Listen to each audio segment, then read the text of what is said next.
Boa noite, começa agora o CNN Prime Time. Nesta sexta-feira, 11 de outubro, nós destacamos o caso de 6 pacientes infectados por HIV depois de passarem por transplantes no Rio de Janeiro. O Ministério da Saúde pediu a interdição do laboratório que teria testado os órgãos.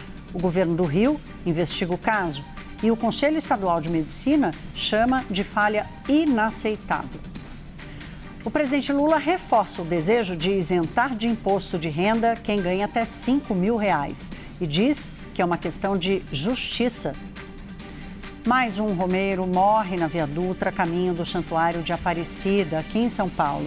Milhares de pessoas usam o acostamento da rodovia nessa época do ano pelas celebrações religiosas do Dia da Padroeira do Brasil. É a terceira morte na rodovia Dutra nesta semana. Celebração também no Pará, com o Círio de Nazaré, a festa religiosa mais importante do estado. A procissão de 50 quilômetros percorreu as ruas de Belém. Resgates emocionantes na Flórida. Um homem encontrado à deriva no mar, apoiado num cooler, depois de naufragar com a passagem do furacão Milton. E uma idosa de 91 anos é retirada de casa alagada. O número de mortes subiu para 17. O Prêmio Nobel da Paz vai para a organização japonesa criada por sobreviventes das bombas atômicas de Hiroshima e Nagasaki. E no Cultura Prime, o fim de semana é de Flip, a Feira Literária Internacional em Paraty. Nomes consagrados da literatura passam por mais de 20 mesas de conversa pela cidade histórica. Nós estamos ao vivo com reportagens especiais e análise objetiva no horário nobre da informação. Eu sou Thais Herédia e este é o CNN Prime Time. Boa noite. A gente começa a edição de hoje falando desse caso de 6 pacientes transplantados que foram infectados com o vírus HIV, isso tudo no Rio de Janeiro. O Ministério da Saúde quer a interdição do laboratório PCS Lab Salem, que foi responsável pela análise clínica dos órgãos que tinham sido transplantados. As denúncias de contaminação estão sendo investigadas pelo governo do Rio. O presidente do Conselho de Medicina do Estado classificou a situação como gravíssima e que supostas falhas desse tipo são inaceitáveis. O Brasil tem o maior programa de transplante público do mundo e é o segundo país que mais realiza esse procedimento. Portanto, conta com um sistema bastante complexo e também eficiente, que alimenta a confiança e a esperança de milhares de pessoas. Só no primeiro semestre deste ano, entre janeiro e junho, foram realizados, olha aqui os números, 14.352 transplantes. Isso tudo, gente, em 6 meses. Tudo pelo SUS. Em todo o país, o Sistema Único de Saída. O número é maior do que foi no mesmo período do ano passado, 13.900 mil procedimentos. Olha o tamanho desse programa. 44.802 pessoas esperam hoje por um transplante aqui no Brasil. A maioria espera por um rim. Os dados foram atualizados nesta sexta-feira pelo Ministério da Saúde, como você está olhando aí na tela, a divisão entre homens, mulheres e também idades e os órgãos mais esperados. Essa contaminação por HIV é inédita no Brasil. Segundo apurou a CNN, os infectados já estão cientes e os órgãos de outros doadores estão passando por uma nova testagem no Rio de Janeiro, no estado do Rio de Janeiro. A repórter Rafaela Cascardo conta todos os detalhes desse caso. O laboratório particular PCS Salem foi o responsável por testar os órgãos para transplante. Com sede em Nova Iguaçu, na Baixada Fluminense, o local foi interditado por determinação do Ministério da Saúde, já que 6 transplantados receberam órgãos contaminados por HIV.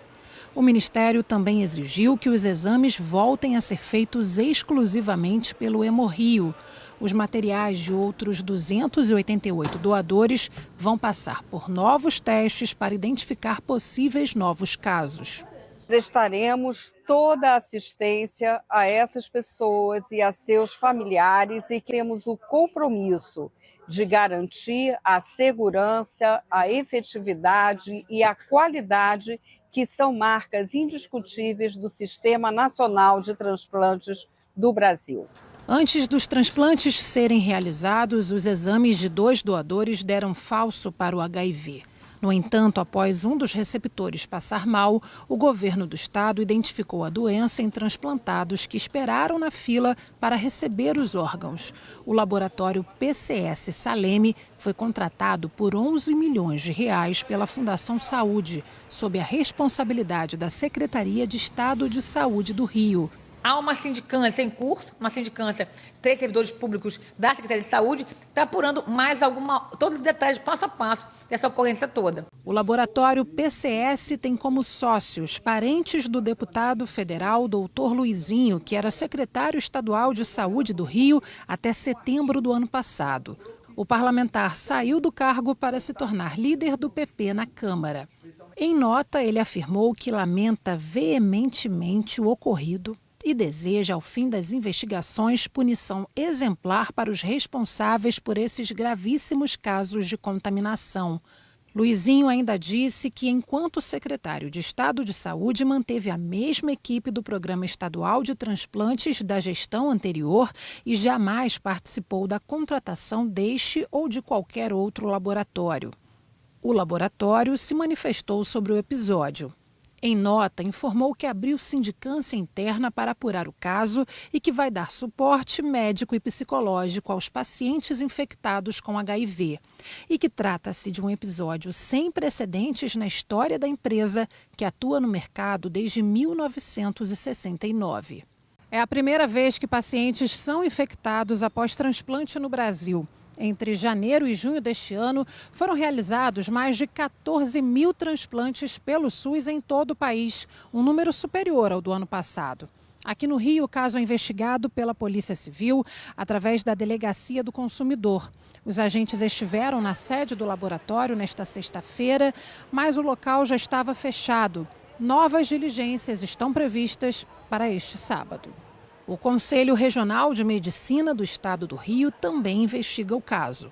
Isso é inadmissível e o CREMERGE, visando a segurança dos pacientes, bem como a boa prática da medicina, irá apurar com todo rigor essa situação. O serviço funciona no Rio de Janeiro desde 2006 e já salvou mais de 16 mil vidas. É importante fortalecer com as equipes dos lugares que fazem o acompanhamento desses doadores, que as famílias doem para salvar vidas e que as pessoas que estão na fila, suas famílias, entendam que doar é seguro, nosso sistema de transplante é seguro. Então, salvar vidas é o nosso foco e que isso vai acontecer e acontece diariamente com toda a retidão. É exatamente sobre isso, gente. É sobre a segurança. É um sistema que precisa gerar confiança nas pessoas, esperança nas pessoas e por isso é importante esclarecer muito bem este caso. Bem, a Anvisa e o Sistema Nacional de Transplantes do Ministério da Saúde divulgaram uma nota classificando o caso como grave. Na nota dizem ainda que estão investigando o caso junto à Vigilância Sanitária do Rio de Janeiro. As autoridades federais dizem que a prioridade até o momento foi monitorar a saúde dos pacientes que receberam os órgãos contaminados. A gente continua acompanhando esse caso aqui na CNN e no CNN Prime Time. A gente volta daqui a pouco com mais informações ao longo dessa edição. Vamos para Brasília agora, acompanhar o que está acontecendo na batalha entre o Supremo Tribunal Federal e o Congresso Nacional. O ministro Flávio Dino, do STF, disse que as emendas parlamentares do chamado orçamento secreto vão ser liberadas, sim, mas só depois da aprovação de regras compatíveis com a Constituição, regras de distribuição desse dinheiro. Segundo o Flávio Dino, está faltando informação específica, completa e precisa sobre os repasses. A gente vai a Brasília com a Luciana Amaral, que traz as informações. Luciana, boa noite. Boa noite, Thaís. Boa noite a todos que nos acompanham aqui no Prime Time. Boa sexta a todos. O pagamento, então, de parte das emendas parlamentares continua suspenso por ordem do ministro Flávio Dino, do Supremo Tribunal Federal.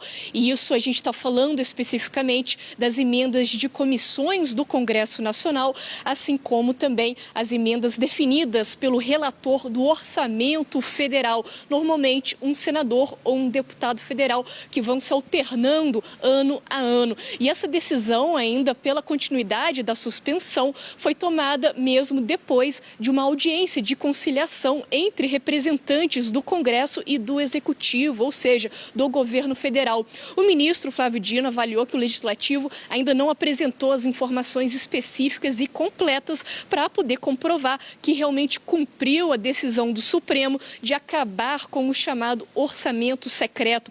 O Congresso quer que o caso seja resolvido por meio de um projeto de lei. Só que esse projeto, ele ainda não foi analisado, na verdade, nem começou a tramitar dentro da Câmara, dentro do Senado Federal. O governo federal, por sua vez, disse que pouco mais da metade das emendas não foi identificada e que também não consegue garantir a precisão dos dados até que o Legislativo divulgue essas informações. Hoje, então, Flávio Dino disse que as emendas parlamentares do orçamento secreto vão ser liberadas só depois da aprovação de regras mais claras, mais compatíveis com a Constituição Federal. O Supremo quer mais transparência, quer mais controle, quer saber quem são os padrinhos das emendas que a gente está tratando, também os critérios utilizados para o envio do dinheiro, saber como também esse dinheiro é gasto nas prefeituras pelo país. O ministro Flávio Dino também disse que o Supremo não vai deixar de tomar decisões por medo de desagradar alguém. Vale a gente notar aqui que essa declaração foi dada, então, dias depois que a Comissão de Constituição e Justiça da Câmara aprovou um pacote anti-STF, um pacote com propostas que atingem duramente o funcionamento da Suprema Corte. Vamos ver, então, o que disse o ministro Flávio Dino. O Supremo não vai deixar de decidir o que deve ser decidido, porque, eventualmente, isso possa desagradar tal ou qual agente público ou privado, porque o nosso papel é exatamente ter independência, aplicar a lei, fazer o certo, independentemente de eventuais consequências políticas. Isso não nos cabe, mas quem julga é o Supremo, claro. Jussara Soares já em tela comigo. Boa noite, minha querida. Olha, a gente acabou de ouvir aqui a Luciana Amaral dizendo, né, fazendo esse contexto, que a suspensão das emendas, ou pelo menos a manutenção da suspensão das emendas, que até nós duas comentamos ontem, está chegando logo depois desse avanço lá no Congresso Nacional do pacote anti-STF. A gente pode considerar essa decisão do Flávio Dino como uma resposta, uma reação da Corte, Jussara? Boa noite para você. Boa noite, Thaís. Boa noite a todos. Olha, Thaís, por mais que o ministro Flávio Dino evite fazer essa relação causa e consequência ao manter a suspensão das emendas, é possível dizer, ao menos, que é mais um capítulo dessa novela, que é essa disputa que se tornou entre Supremo Tribunal Federal e Congresso. Claro que a justificativa é que a decisão dele vem depois de uma reunião em que técnicos do Legislativo e do próprio Executivo não apresentaram ali os dados de transparência, rastreabilidade e fizeram ali quase que um exercício de futurologia. E aí, a partir disso, ele disse, olha, não é possível voltar com essas emendas enquanto não for cumpridas as regras, não for cumprido o que diz a Constituição. Então, o recado foi dado. Agora, é importante a gente dizer, claro, lembrar que na quarta-feira a Comissão de Constituição e Justiça avançou naquele pacote anti-STF com propostas para restringir ali os limites do Supremo Tribunal Federal, as decisões dos ministros da Corte. Agora, é importante a gente lembrar também, Thaís, o quanto é importante essas emendas, e a gente está falando do poder que essas emendas dá ao comando das duas casas, tanto da Câmara quanto do Senado. Então, diante disso, se vê ali, de fato, um poder ameaçado. E aí vamos aproveitar que a gente está no período eleitoral para lembrar também que os levantamentos mostram que a transferência de emendas PIX, aquelas que também não tinha nenhum tipo de rastreabilidade, ajudou a fazer muito prefeito, a reeleger prefeitos. Então, aí a gente mostra o quanto que essa decisão do Flávio Dino incomoda bastante o Congresso, a cúpula do Congresso. Agora, é o seguinte, o ministro Flávio Dino, ali na razão dele, ele manteve isso porque ele teve um acordo, teve uma reunião para dizer que deram um prazo de 10 dias para apresentarem uma solução, para apresentar a transparência, dar os dados suficientes para ver se retomava as emendas. E isso não foi suficiente. Então, Thaís, o que a gente tem que ficar de olho se isso vai ter algum andamento nessa reta final do segundo turno e qual vai ser a reação. Até agora, só para a gente arrematar aqui, a questão do pacote anti-STF. Lira ainda não, que é o presidente da Câmara, não deu um norte se vai ou não dar andamento a esses projetos. Mas depois da decisão do Flávio Dino, do ministro, é preciso ficar atento a esses desdobramentos. Mas aí o cidadão brasileiro é que não é atendido, né, Jussara? Porque se tem duas palavras que não podem andar juntos, é orçamento público e secreto, né? Quer dizer, a transparência na aplicação e na alocação do recurso público é uma obrigação, né? Quer dizer, não precisaria ter uma corte, nenhuma corte, nem a Suprema, nem de nenhuma outra instância, fazendo essa cobrança, né, minha cara? A gente sabe que você está de olho nisso, a gente continua acompanhando e eu volto a falar com você já, Jussara. A gente vai falar agora sobre o furacão Milton na Flórida. 17 mortes foram confirmadas pelas autoridades americanas. Diante de tanto caos e perdas, uma imagem chamou a atenção nesta sexta-feira. Um homem à deriva no mar foi resgatado pela guarda costeira. Ele estava flutuando, usando um colete salva-vidas e segurando num cooler, uma geladeirinha. Ele foi encontrado a quase 50 quilômetros da costa oeste da Flórida, exatamente onde o furacão passou com toda a força. O marinheiro estava sozinho quando o barco virou, ele até conseguiu pedir socorro minutos antes de naufragar, mas o serviço de emergência não deu mais tempo, não pôde mais sair para buscá-lo. Ele foi levado ao Hospital Geral de Tampa para tratamento médico. Ouvido pela CNN, o chefe do Centro de Comando de São Petersburgo disse que este homem sobreviveu a um cenário de pesadelo, até mesmo para um marinheiro super experiente. Ele enfrentou ventos de até 144 quilômetros por hora. A imagem desse resgate é incrível. Esse aí sobreviveu mesmo. Outro resgate que também chamou bastante atenção foi de uma idosa de 91 anos. Ela foi carregada no colo pelos socorristas no subúrbio de Tampa, que é exatamente uma das cidades mais atingidas pelo furacão Milton. O vídeo foi publicado no X, o vídeo do resgate, e a gente vê que os policiais estão indo num barco em direção à casa dessa senhora depois de um alerta de um parente. A idosa é carregada nos braços pelos socorristas até o barco. O estado de saúde dela não foi divulgado. Segundo o governador da Flórida, Ron DeSantis, quase 1.000 pessoas já foram resgatadas e milhares de socorristas estão ainda mobilizados para novos salvamentos. Olha lá, ela saindo da casa, sendo carregada no colo, 91 anos. Recebendo a atenção que merece. O presidente americano Joe Biden resolveu que vai visitar as áreas atingidas nesse fim de semana, no domingo. Nós vamos a Nova York com a nossa correspondente Mariana Janjacmo, que traz as informações. Oi, Mariana, boa noite.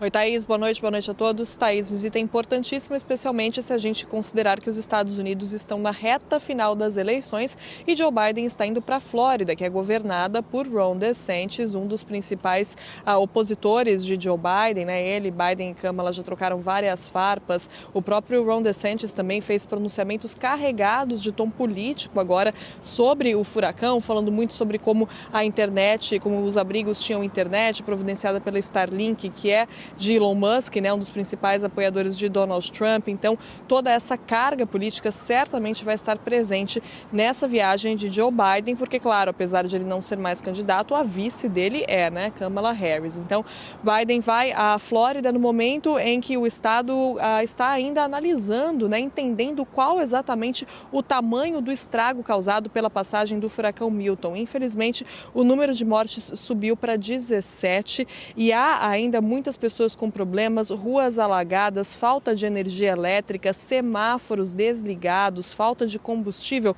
nos postos. Então, a prefeita de Tampa, que foi uma das cidades mais atingidas, pediu para que quem não precisar realmente muito sair de casa, não saia, porque a situação ainda está complicada e algumas mortes, Thaís, acabam acontecendo depois da passagem do furacão. Ron DeSantis falou sobre isso hoje, disse que muitas dessas mortes podem ser evitadas, porque são mortes por acidentes, pessoas que acabam tentando passar em inundações, pessoas que acabam entrando em contato com um fio que caiu no chão, um fio da rede elétrica que caiu no chão, às vezes em uma área alagada também. Então, tudo isso continua mesmo depois da passagem do furacão e, por isso, os moradores precisam continuar tendo cuidado. Então, agora é hora de avaliar a situação, é hora de entender exatamente qual o tamanho do estrago e como vai ser possível recuperar isso, né? Quais os esforços para recuperar isso, porque infelizmente muita gente que sobreviveu, que conseguiu sair de casa, acabou perdendo tudo e agora existe a questão de quem vai pagar por isso, né?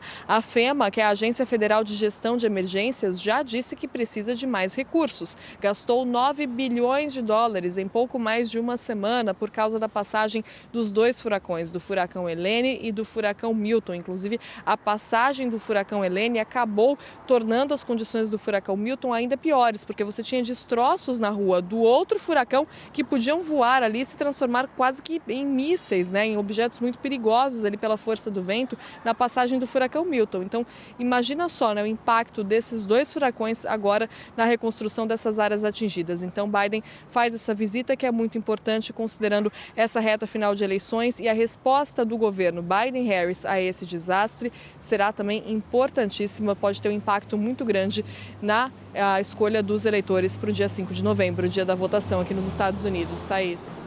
Mariana, não vai ter como evitar o envolvimento da política nessa tragédia climática da Flórida. A gente reconhece as imagens, reconhece o movimento político pelo que testemunhamos aqui no Rio Grande do Sul. Infelizmente, é uma imagem que tem essa referência já para os brasileiros, mas certamente isso vai se contaminar ali, se envolver e se misturar com as eleições americanas. Obrigada, Mariana. Até já. Os moradores da Flórida avaliam os danos e as perdas causadas pelo furacão Milton, mas como a gente acabou de ouvir da Mariana, foram dois furacões em menos de uma cidade, devastando cidades inteiras pelo estado. A gente vai assistir agora uma reportagem do Ivan Rodrigues. Florida officials say Hurricane Milton set off a number of deadly tornadoes here in St. Lucie County. More than 100 homes were damaged. Os moradores da Flórida foram atingidos por um golpe duplo de grandes furacões e agora tentam juntar os cacos do que sobrou. What we need going forward is just kind of empathy for our residents. They just went through 2 major hurricanes in our area and so many have lost their homes, their livelihoods, and now they have to find a new place to call home. Uma chuva que acontece uma vez a cada 1000 anos, inundando casas até nas áreas que não tinham previsão de enchente. It was terrible. The water was so cold. The chairs were just floating, couches were floating, everything was floating. Na costa oeste, em Clearwater, vidas inteiras destruídas por inundações em uma área que não estava sob alerta. These are folks who didn't have much and they've lost everything. Já na costa leste, comunidades foram devastadas por uma onda de tornados sem precedentes. No condado de St. Lucie, os socorristas receberam 900 pedidos de ajuda em uma janela de apenas 1h30. Never have I experienced damage or the amount of tornadoes that came through this area. It was the most frightening thing I've ever lived through. Várias pessoas morreram e as autoridades dizem que o número pode aumentar à medida que os esforços de busca e resgate continuam. We're sifting through all this debris. We're trying to use dogs to search for people. We're trying to make sure that we're doing everything we possibly can to rescue as many people as we can. At least one of those tornadoes struck a retirement community made up mostly of modular homes. Search and rescue is still continuing. In Fort Pierce, I'm Ivan Rodriguez. O ex-presidente da Bolívia, Evo Morales, pode ser preso a qualquer momento. Ele não compareceu ao Ministério Público da Bolívia para depor sobre o caso em que é investigado por manter supostas relações sexuais com uma menor de idade. Nós vamos com a nossa correspondente de América Latina, em Buenos Aires, Luciana Tadeu. Oi, Luciana, boa noite. Oi, Thaís, boa noite para você, para todos que nos acompanham. Evo Morales deveria ter ido prestar depoimento na tarde de ontem, não compareceu e agora o comandante-geral da Polícia Boliviana disse que está esperando um mandado de prisão contra ele. A promotora, que inicialmente tinha emitido uma ordem de prisão contra ele, foi o que trouxe todo esse caso à luz na semana passada, porque ela disse que foi destituída depois que ela emitiu um mandado de prisão contra Evo Morales justamente por essa investigação em que ele, por ele supostamente ter tido relações sexuais com uma menor.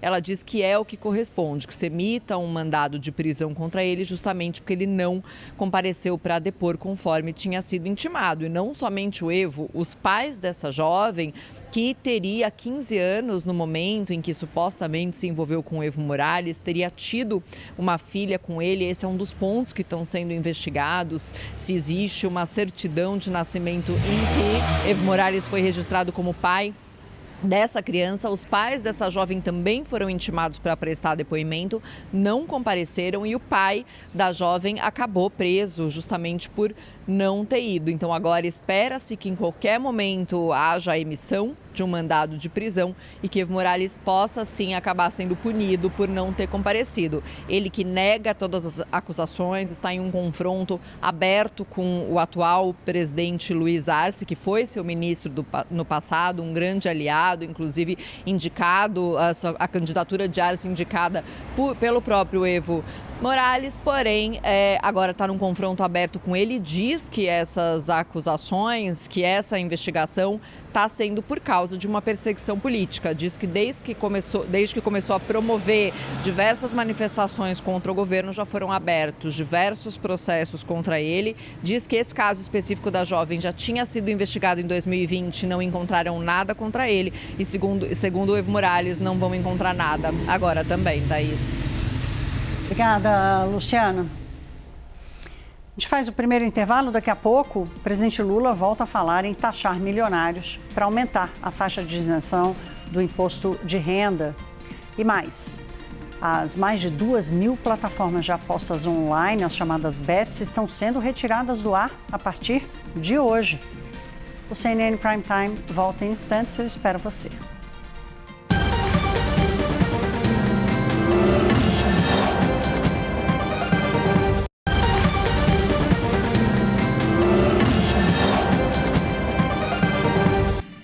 Mais de 2.000 plataformas de apostas online, as chamadas bets, estão sendo retiradas do ar a partir de hoje. A Anatel começou a notificar os sites que funcionam de forma irregular aqui no Brasil. Quem tem os detalhes é a repórter Gabriela Prado, que chega de Brasília para nos dar as informações. Gabriela, o ministro avisou há vários dias, né, que ia sair, agora o processo já começou. Boa noite. O processo já começou, Thaís, boa noite a você e a todos que nos acompanham, mas não tem data para a gente saber quando, de fato, esses 2.000 sites vão sair do ar. Isso porque a Anatel informou que está enviando os ofícios para as operadoras, mas aí depende das operadoras fazerem os procedimentos internos para que esses sites sejam bloqueados. São cerca de 2.000 sites. A Haddad avisou logo no começo deste mês que as pessoas que tinham dinheiro, crédito dentro desses sites de apostas esportivas tinham até ontem, quinta-feira, para retirar a partir de hoje. Já não tem como retirar o dinheiro se você tinha algum tipo de crédito dentro desses sites. Dos sites regularizados, são cerca de 200 até agora, são aquelas plataformas que entraram em contato e fizeram cadastro junto ao Ministério da Fazenda, que inclusive criou uma Secretaria de Apostas Esportivas e desde o início do ano tem feito diversas regulamentações. Até setembro, cerca de 80 plataformas tinham feito essa regulamentação. Com os avisos de Haddad, esse número cresceu mais um pouco, mas a ideia é ter mais fiscalização sobre essas apostas esportivas. Lembrando que as apostas foram regulamentadas ainda na gestão de Michel Temer, mas passou todo o governo de Jair Bolsonaro e não tinha havido ainda essa regulamentação que tramitou ano passado. Foi uma medida provisória para o Congresso Nacional e depois um projeto de lei que acabou por regulamentar toda essa situação. Agora, o governo também acelerou esse processo de regulamentação depois que começaram a sair estudos, principalmente aquele estudo do Banco Central, que apontou o uso do Bolsa Família, cerca de 3 bilhões de reais de apostas do Bolsa Família só no mês de agosto, para esses sites de apostas esportivas. Isso gerou uma discussão, existe uma ala do governo que afirma que quer proibir usuários do Bolsa Família de utilizar esse dinheiro para fazer apostas. Já tem outra ala que diz que não dá para tutelar esse dinheiro que é pago às famílias por meio do programa, que é uma das marcas petistas, por isso há também uma intenção do governo de proteger o Bolsa Família. Houve também movimentação no Congresso Nacional, com o Pacheco autorizando uma CPI das apostas esportivas. Ainda não tem a definição dos membros, a relatoria deve ficar com Soraya Tronic do Podemos, porque é ela que começou essa coleta de assinaturas, e essa CPI vai investigar possível lavagem de dinheiro com o uso desses sites de apostas esportivas e pode também entrar aí na questão do uso do Bolsa Família. Inclusive, o governo teme que o programa seja atacado pela oposição durante essa CPI, mas ainda aguarda como vai ficar a composição para poder agir e ver a posição do governo dentro dessa comissão parlamentar de inquérito. Até o Supremo Tribunal Federal convocou uma audiência pública também para discutir essa questão. Outro ponto que está sendo discutido pelo governo federal é criar uma taxa sobre as apostas esportivas, sobre esses sites, que seria direcionada para o Ministério da Saúde, que faria o atendimento, colocaria esse dinheiro para o atendimento à saúde mental de pessoas com vícios em apostas. Então, uma discussão que promete ainda a gente acompanhar ao longo do ano, vai ter muito desdobramento, mas o fato é que a movimentação de dinheiro dessas plataformas tem chamado a atenção para a arrecadação que o governo federal pode ter e também com relação ao vício e ao uso do dinheiro por essas famílias que poderiam deixar de consumir, de aplicar esse dinheiro em outras coisas para fazer as apostas esportivas. Então, os sites começam a ser bloqueados. Segundo o ministro da Fazenda, Fernando Haddad, a publicidade desses sites também fica. Tivemos um problema aqui com o áudio da Gabriela. Mas eu acho que a gente conseguiu entender bem, né? Os 2.000 sites já estão sendo tirados do ar. É uma questão que é multidisciplinar, tem a ver com saúde pública, tem a ver com alocação de recursos, tem a ver com regulamentação das bets aqui no Brasil, e a gente continua acompanhando, claro. O presidente Lula falou sobre a reforma do imposto de renda e do plano do governo de isentar quem ganha até R$5.000. Em entrevista à Rádio CBN de Fortaleza, Lula disse que não é apenas cumprir com uma promessa de campanha dele, o que ele chamou de compromisso com a justiça. Vamos ouvi-lo. Você não pode cobrar 27% ou 15% de um trabalhador que ganha R$4.000 e deixar os caras que vivem que recebem herança que não paga. Sabe, é apenas uma questão de justiça. O povo trabalhador, proporcionalmente, ele paga mais imposto do que o rico. Então, o que nós queremos é o seguinte, isentar, sabe, aquelas pessoas até R$5.000 e no futuro isenta mais, porque na minha cabeça a ideia é que salário não é renda. Sabe, renda é o cara que vive de especulação. Esse sim deveria pagar imposto de renda. Esse que faz transferência de dinheiro para um parente, ou seja, que paga só 4% de imposto de renda, esse sim precisa ser cobrado. Então, o que eu quero é fazer esse sentido da justiça, e eu acho que nós temos que tirar de alguém. E esse debate, para mim, não tem que ser feito um debate escondido, não, tem que ser público. As pessoas têm que saber quem paga o quê e quanto se paga. É isso que falta nesse país. O presidente Lula também confirmou que pediu a compra de novos aviões, no plural, depois da pane que a aeronave presidencial sofreu no México, com ele a bordo, inclusive.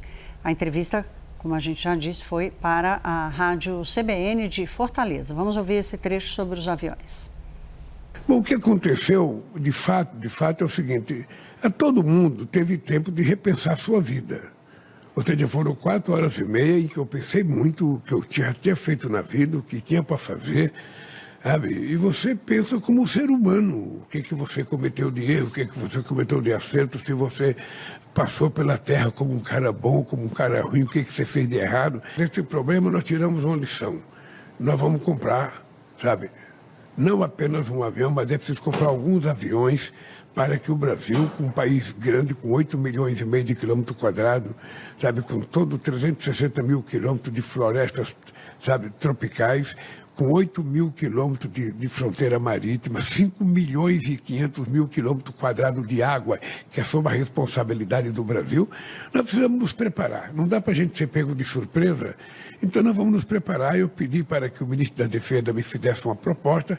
Nós vamos comprar um avião para o presidente da República, entendendo que a ignorância não pode prevalecer. Um avião para o presidente da República não é um avião para o Lula, ou para o Fernando Henrique Cardoso, ou para o Bolsonaro, ou para quem foi presidente. Não, um avião para o presidente da República é um avião para a instituição, presidente da República, quem quer que seja eleito presidente da República.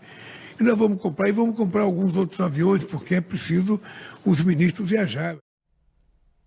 Bom, aí veio a reação do mercado financeiro, o mau humor com a fragilidade da situação fiscal do Brasil e essa demonstração do presidente de que não vai haver corte de gasto, que não quer cortar gasto, essa visão dele de que salário não é renda, como ele costuma falar em outras situações, que gasto é investimento, essa confusão que não é só semântica, como me dizem os analistas e executivos do mercado, é que acaba gerando e alimentando ainda mais esse receio com as contas públicas e com a forma de gestão do país, especialmente na economia, além da reação na Bolsa e no dólar. Os juros futuros também subiram hoje, indicando que o mercado agora está esperando que a taxa Selic passe de 13% lá para meados do ano que vem, quando acabar o ciclo de alta de juros. Vamos dar uma olhada aqui para o fechamento de hoje. A Bolsa perde os 130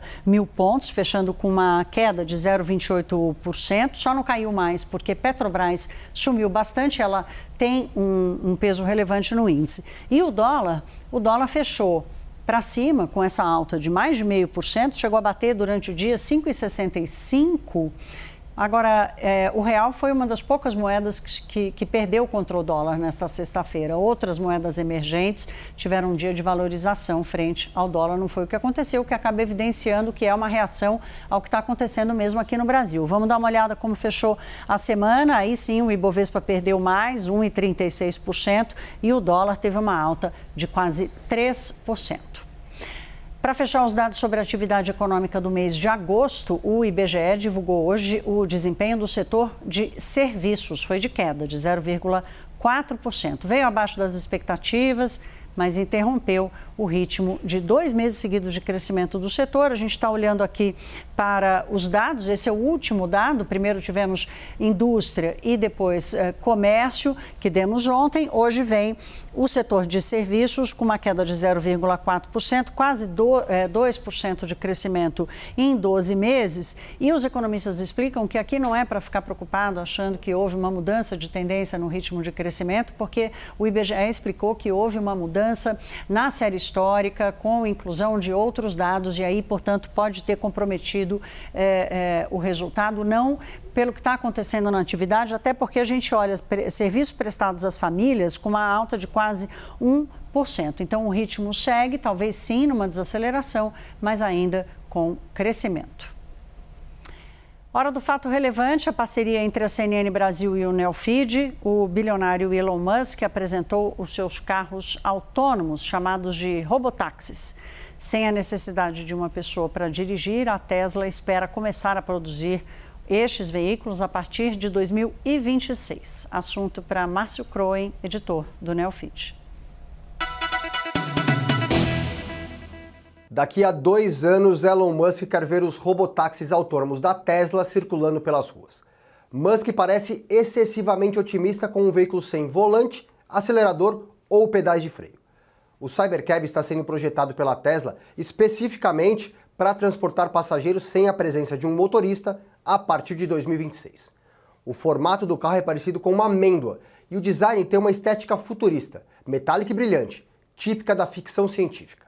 O veículo deve ser disponibilizado por menos de $30 mil por unidade ou pouco mais de R$150 mil.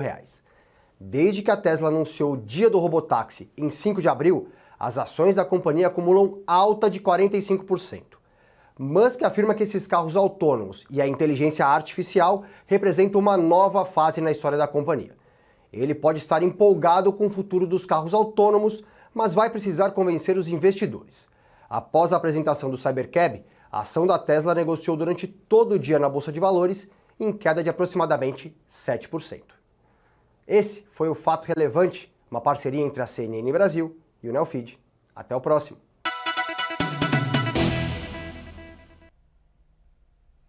O conteúdo do Neofeed também está disponível no site da CNN Brasil. Gente, São Paulo está sob alerta de alagamentos em todas as regiões da cidade depois de um temporal de grandes proporções, muita água, muito vento, muitas regiões sem luz, como é o caso da Avenida Paulista, onde fica a CNN Brasil, uma cena inusitada numa cidade como São Paulo, essa avenida que é uma das mais movimentadas de São Paulo. A gente tem algumas lojas, alguns prédios que têm gerador, como é o caso aqui da redação e dos estúdios da CNN Brasil, mas muitos prédios da Avenida Paulista sem luz. Quem vai trazer mais informações do que está acontecendo agora na cidade é a nossa repórter Adriana De Luca. Adriana, está escuro atrás de você, minha cara. A Avenida Paulista na escuridão não é uma cena comum. Boa noite. Exatamente, cartão postal da cidade, né, Thaís? Boa noite a você, boa noite a todos que nos acompanham. Olha, foi uma tempestade repentina aqui na capital paulista. Tinha possibilidade de temporais, a gente noticiou inclusive na CNN, mas foi uma chuva muito repentina, pegou muita gente de surpresa, inclusive a nossa equipe. Por volta de 7h40 da noite, começou uma tempestade com ventos muito fortes e a energia elétrica acabou em diversos pontos da cidade, inclusive na Avenida Paulista. Até agora, 8h45 da noite, a energia não voltou em diversos pontos, diversos prédios aqui da Avenida Paulista ainda estão sem energia elétrica. A Enel informou que parte da sua área de concessão foi atingida por chuvas e fortes ventos no fim da tarde e início da noite. A empresa afirmou que acionou o plano de emergência, reforçou as equipes. Alguns moradores estão relatando que estão tendo dificuldade para entrar em contato, para avisar da falta de energia elétrica, porque são muitos bairros com essa falta de energia a partir das 7h30 da noite. A gente também tem problemas na CPTM, o metrô por enquanto está normal, não tem nenhuma intercorrência no metrô. A gente está aqui mostrando um ponto que é na Trianon. A CPTM está com problemas. De acordo com a Defesa Civil, por volta de 7h30 da noite, foi decretado estado de atenção para alagamento em toda a cidade de São Paulo e ocorreram rajadas de vento de aproximadamente 80 quilômetros em algumas regiões. Perto do aeroporto de Congonhas, os ventos chegaram até 90 quilômetros por hora. E até agora são registradas 16 ocorrências envolvendo queda de árvores, galhos ou risco iminente de queda. Inclusive, nas redes sociais, tem muita gente compartilhando imagens, fotos, dizendo aí também que houve muitas quedas de árvore. Como faz pouco tempo que essa chuva começou, a gente ainda está atualizando todas as informações. Em Bauru, infelizmente, também choveu muito em diversas regiões e no interior de São Paulo, a Defesa Civil informou que 3 pessoas morreram por conta da queda de um muro, por conta da força dos ventos. Houve o registro de um colapso de um muro. 3 pessoas que estavam passando pelo bairro Samambaia, uma mulher, uma criança e um senhor, um cachorro também. Todos eles foram atingidos, infelizmente todos faleceram. Como eu disse, diversas imagens estão circulando nas redes sociais. Inclusive tem uma imagem bem impressionante de um shopping aqui na Zona Sul de São Paulo, na Avenida Nações Unidas. Esse shopping aí, o pessoal que estava passando por lá gravou um vídeo de parte da estrutura desse shopping voando. Dá para ver aí pela imagem a força do vento. Eram rajadas de vento muito fortes e a gente sabe que quando esses ventos fortes atingem a cidade de São Paulo, esse tipo de estrago acontece, né, Thaís? E como eu disse, o pessoal ficou assustado porque a gente sabia que tinha possibilidade, mas veio uma chuva muito rápida. Inclusive, o nosso prédio também acabou a energia, tinha gerador, a energia conseguiu ser restabelecida, mas foi forte aquele barulho. Então, o pessoal aqui da cidade de São Paulo, infelizmente do interior, também foi pego de surpresa com essa tempestade. Vamos continuar acompanhando aí e atualizando para vocês os estragos dessa chuva em São Paulo na noite dessa sexta-feira. Thaís, volto com você. Obrigada, Adriana. Estou muito impressionada com a imagem do shopping, do SP Market aqui em São Paulo e com aquela estrutura caindo em cima do carro. Olha que loucura, a força da ventania, gente. A natureza está muito brava com a gente, não é possível, porque é uma coisa impressionante. E a gente vai continuar acompanhando. Daqui a pouco temos aqui o Marco Antônio Mendes, que vai nos trazer a previsão do tempo. Obrigada, Adriana. Olha, a Enel Distribuição São Paulo soltou uma nota informando que parte da sua área de concessão foi atingida por chuvas fortes e ventos no fim da tarde e início da noite de hoje. A empresa diz que acionou imediatamente o plano de emergência, reforçou suas equipes em campo para reconstruir trechos da rede que foram danificados. Técnicos da companhia seguirão atuando ao longo da noite para normalizar o serviço para os clientes que tiveram o fornecimento impactado.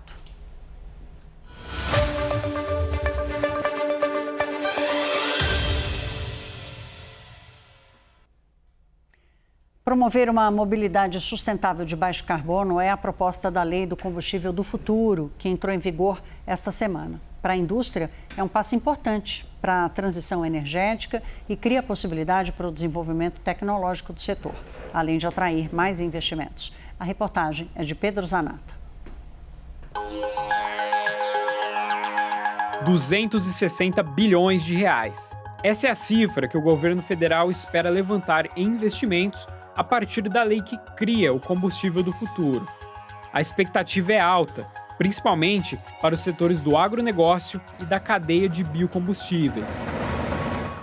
A lei que foi sancionada pelo presidente Lula aumenta a margem de etanol misturado à gasolina. Atualmente, o mínimo dessa mistura é de 18%, mas com o projeto passará para entre 22% a 27%. O mesmo está previsto para ocorrer com biodiesel, que é misturado no diesel. O objetivo por trás da lei é inserir na matriz brasileira de combustíveis fontes sustentáveis, visando as metas de descarbonização acordadas em tratados internacionais.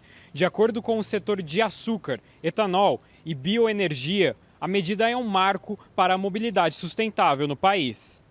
Todas essas diretrizes, obviamente, devem estimular investimentos em novas plantas, gerar renda, gerar emprego dentro do país e, com isso, trazer investimentos e ajudar o país no combate ao aquecimento global. Apesar de grande apoio, a proposta não é unânime.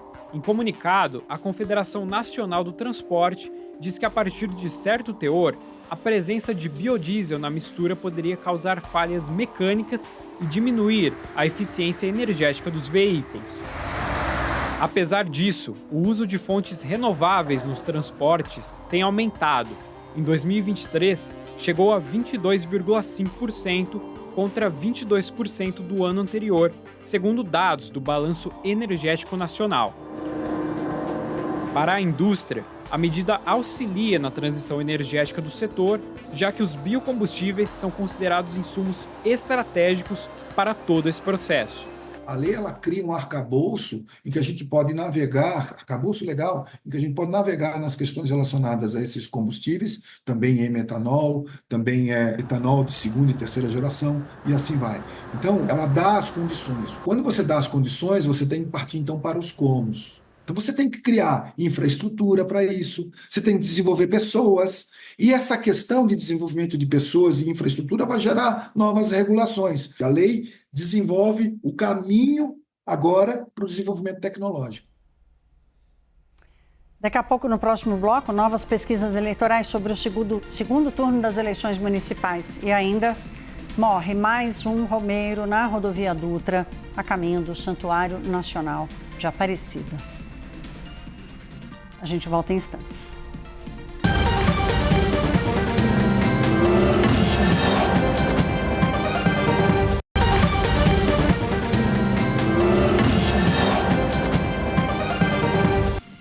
CNN Prime Time de volta, agora que são quase 9 horas da noite. Obrigada pela sua companhia.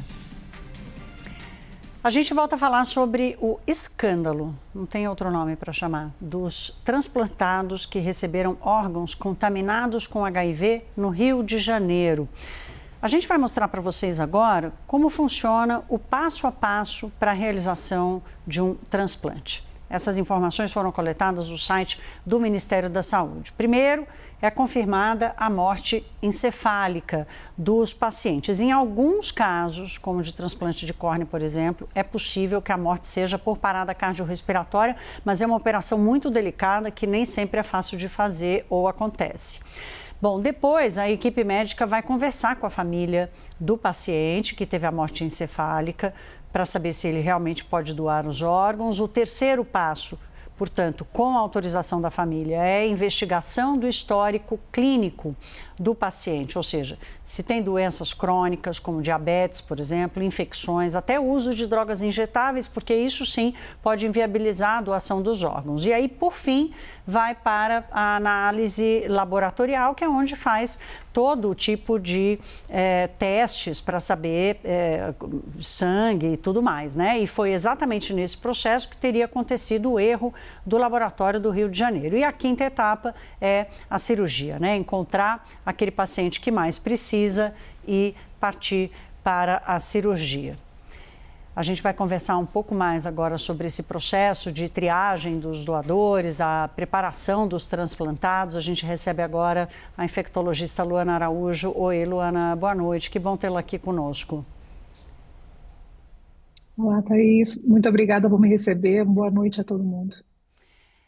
Luana, bom, a gente já qualificou aqui, né, de escândalo inaceitável, além de ter sido inédito, e eu chamei a atenção para um fato que eu acho que tem um componente importantíssimo envolvido nos transplantes, que é a questão da confiança, da segurança, né, da esperança das famílias. E um caso como esse pode gerar muita insegurança em muitos pacientes, né? Qual você acha que deve ser agora o cuidado, né, o cuidado das autoridades todas já envolvidas, querendo investigação, para reassegurar essas pessoas de que o Brasil tem um sistema seguro? Eu acho que as autoridades, na verdade, até agiram neste momento, a partir dessa divulgação, com uma assertividade importante para isso, que eu acho que é o mais importante que a gente precisa mencionar.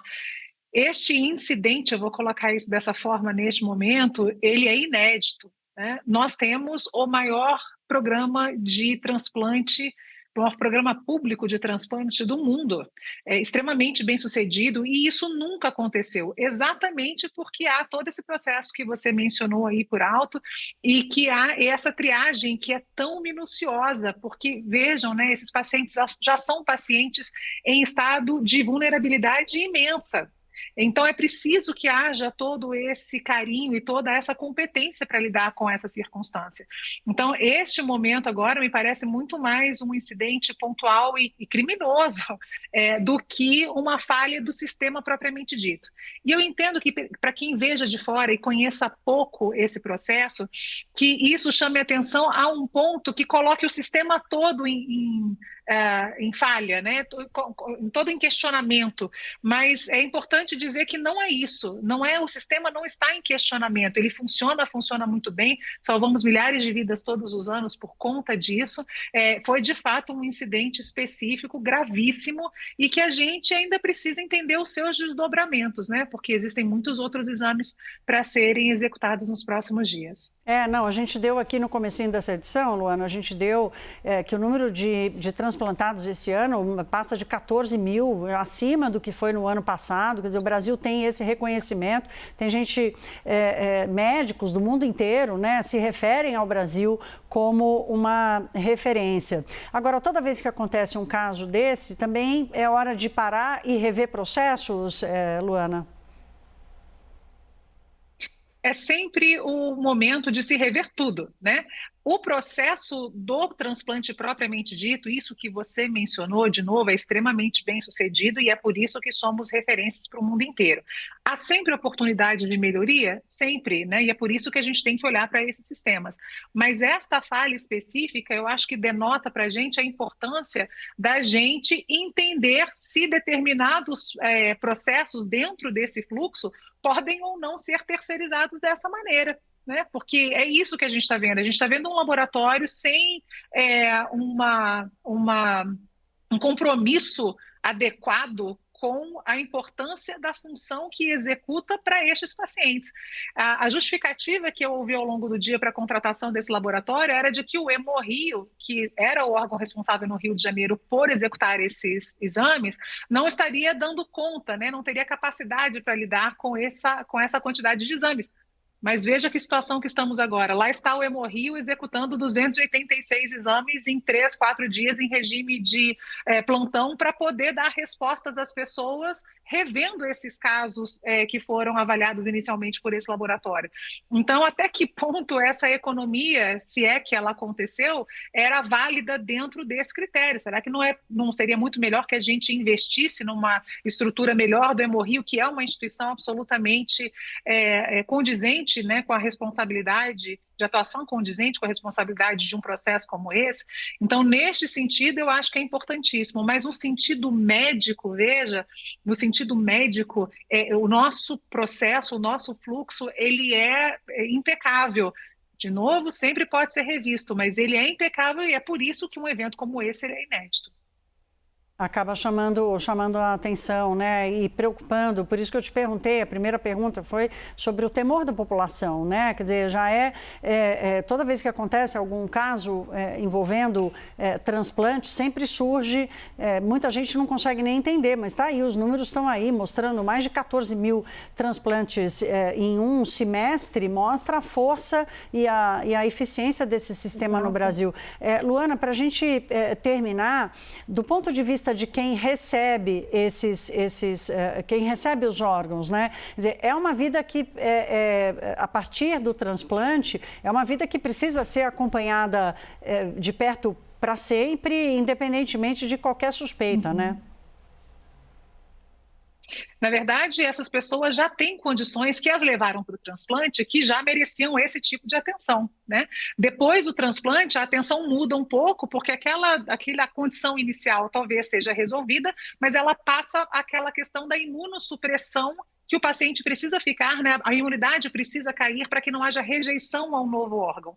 Então, nesse ponto, quando você adiciona uma doença infecciosa, é sempre muito complexo, porque essa doença infecciosa pode se comportar de uma maneira diferente daquela habitual, se ela, por exemplo, infectasse alguém com uma imunidade em níveis normais.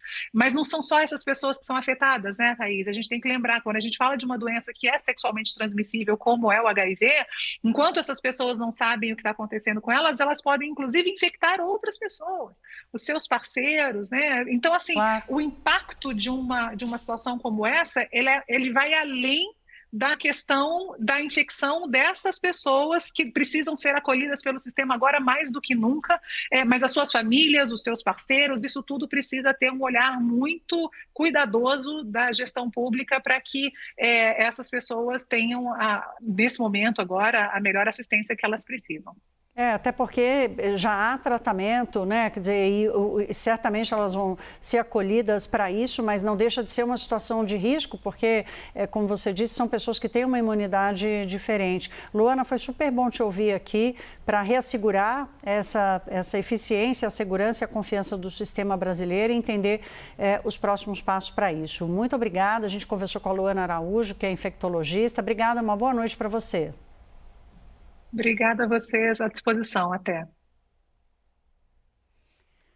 Vou fazer um giro aqui de notícias do Brasil. 2 carros foram abandonados com explosivos próximos às escolas,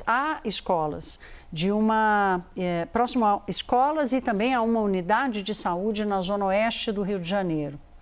Esse material, esses explosivos, seriam usados numa disputa entre milicianos de quadrilhas rivais. A gente vai ao vivo para o Rio de Janeiro com o Rodrigo Monteiro entender essa história. Oi, Rodrigo, boa noite.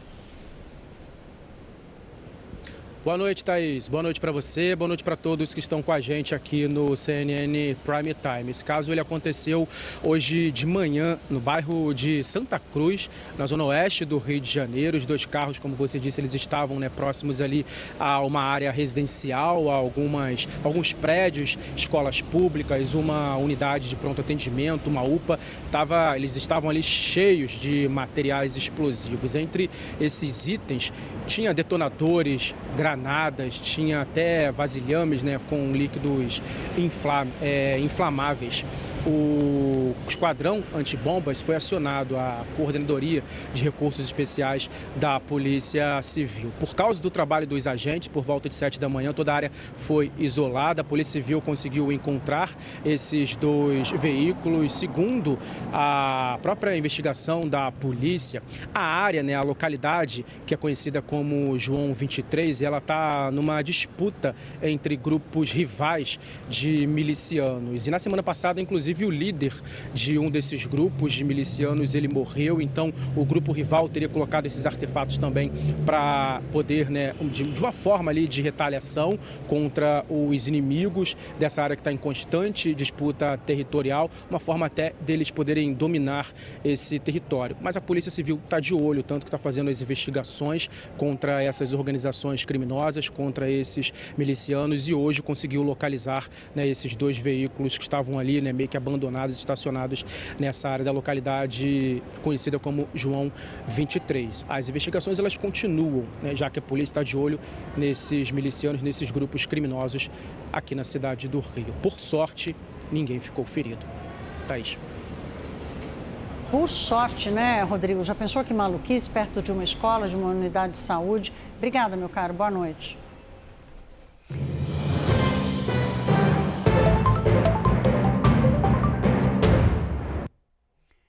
Durante a entrevista à Rádio CBN, que a gente já passou uns trechos aqui, o presidente Lula disse que o problema na eleição pela Prefeitura de São Paulo foi convencer quem votava o 13 do Partido dos Trabalhadores a votar no 50, que é o número do PSOL, do Guilherme Boulos.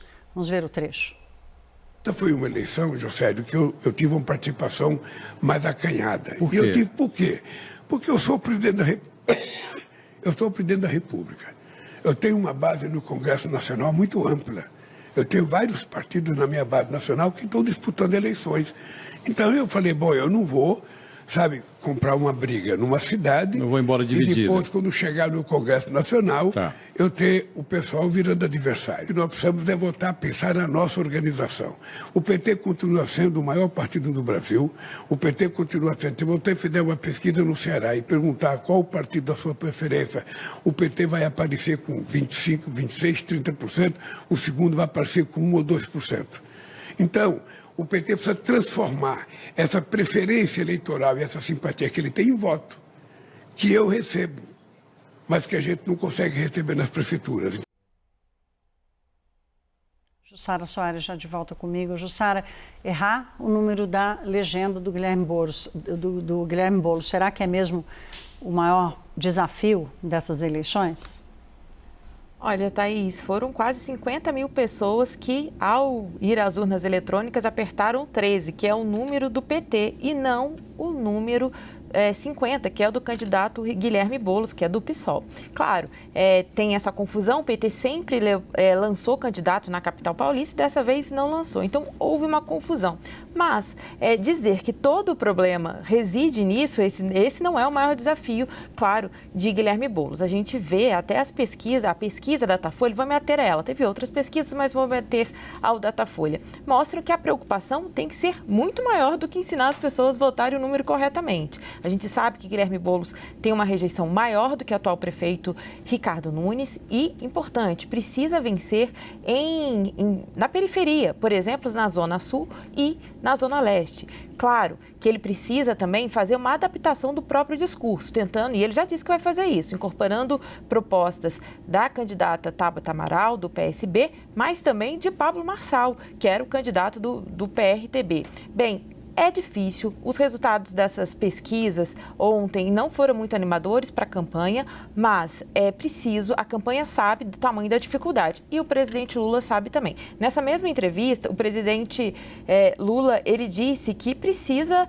ir atrás desses votos, e ele está disposto a se empenhar. Até agora, o presidente tem 2 agendas previstas em São Paulo, mas aí vai caber a Boulos cobrar mais essa presença do presidente Lula na capital para tentar reverter esse favoritismo neste momento do prefeito Ricardo Nunes. É isso, a gente acompanhando aqui. Obrigada, Jussara. O Instituto Paraná Pesquisas divulgou um novo levantamento sobre a disputa pela Prefeitura de Belo Horizonte. Os 2 candidatos aparecem em empate técnico. Bruno Engler, do PL, tem 45% das intenções de voto. Fouad Noman, do PSD, 44,3%. Nenhum, votos em branco e nulos, 6,8%. Não sabem ou não responderam, somam 4%. A pesquisa está registrada na Justiça Eleitoral. Foram ouvidos 800 eleitores entre os dias 7 e 10 de outubro. A margem de erro é de 3,5 pontos percentuais e o nível de confiança é de 95%. Em Fortaleza, o levantamento do Instituto Paraná Pesquisas também aponta empate técnico entre os candidatos à prefeitura. André Fernandes, do PL, aparece com 48,1% das intenções de voto. Evandro Leitão, do PT, com 43%. Nenhum e votos em branco e nulos, 4,9%. Não sabem ou não responderam, 4%. A pesquisa está registrada na Justiça Eleitoral. Foram ouvidos 800 eleitores entre os dias 7 e 10 de outubro. A margem de erro é de 3,5 pontos percentuais e o nível de confiança é de 95%. A Polícia Civil do Distrito Federal investiga um ataque a tiros contra o ex-presidente do PRTB paulista e a esposa dele. O caso aconteceu em Brasília. É notícia no site da CNN Brasil. Joaquim Pereira, de Paula Neto, e Patrícia Reiter, de Jesus Oliveira, estavam em um carro blindado numa estrada quando foram abordados por 2 pessoas para que parassem o carro. O casal ignorou o pedido e acelerou. Pois bem, os criminosos dispararam contra o carro e fugiram. O Neto é um dos integrantes do PRTB que denunciou o suposto envolvimento de membros do partido com a facção criminosa PCC. Joaquim Neto e a esposa não se feriram, o carro ficou com as marcas dos tiros. Ambos devem ser chamados para prestar depoimento. A polícia quer esclarecer se a motivação do crime foi mesmo política. A equipe da CNN fez contato com o PRTB, mas não teve retorno do partido até o momento. Brasil e Itália fecharam um acordo de combate ao tráfico de drogas. O ministro da Justiça e Segurança Pública, Ricardo Lewandowski, que participou hoje do Fórum Internacional em Roma, na Itália, disse que o documento será assinado em novembro, durante o G20 no Rio de Janeiro. Outros temas como judicialização e polarização também foram abordados. O nosso analista sênior de internacional, Américo Martins, acompanhou. Empresários, empreendedores, ministros do STF e políticos debateram os desafios e os rumos do Brasil no 2º Seminário Internacional do Grupo Esfera, realizado em Roma, na Itália. No primeiro dia do encontro, os principais temas foram: como atrair mais investimentos para o país, a importância da segurança jurídica como garantia de estabilidade e a transição para uma nova era energética. Nomes importantes fizeram declarações firmes sobre as vantagens estratégicas do Brasil em cada uma dessas áreas, mas eles também discutiram possíveis caminhos para as eventuais dificuldades. E como não poderia deixar de ser, eles falaram muito sobre política. O senador Ciro Nogueira, presidente do PP, por exemplo, disse que a polarização no Brasil não é boa para atrair investimentos. O próprio senador se disse cansado dessa polarização.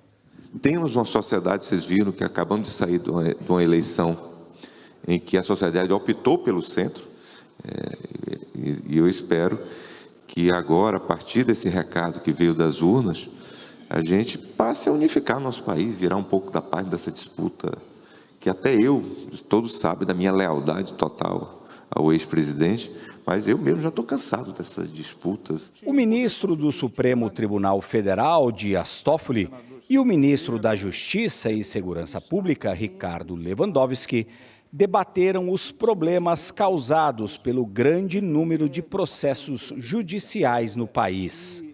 Segundo Toffoli, a Suprema Corte Brasileira é a que mais julga processos em todo o mundo. Ele disse que isso tem origem numa falta de confiança generalizada dentro do país. No Brasil, a gente tem a ideia de que um contrato para valer tem que ter um trânsito em julgado. Se não tiver um trânsito em julgado, não vale. Então, é uma crise de confiança que, se tudo vai parar no judiciário, é porque a sociedade está falhando em resolver os seus problemas. O ministro Lewandowski defendeu a aprovação da proposta de emenda constitucional que daria ao governo federal um papel de coordenação na área de segurança. Ele aproveitou o evento para revelar que assinou com o governo da Itália um acordo de cooperação para combater o crime organizado internacional. Ontem nós fechamos um acordo importante com a polícia italiana e a polícia federal com relação ao combate às drogas, ao tráfico de drogas.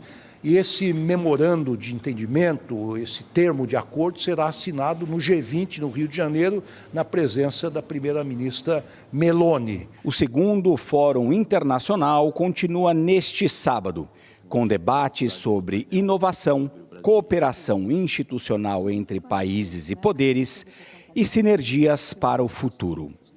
De Roma, Américo Martins.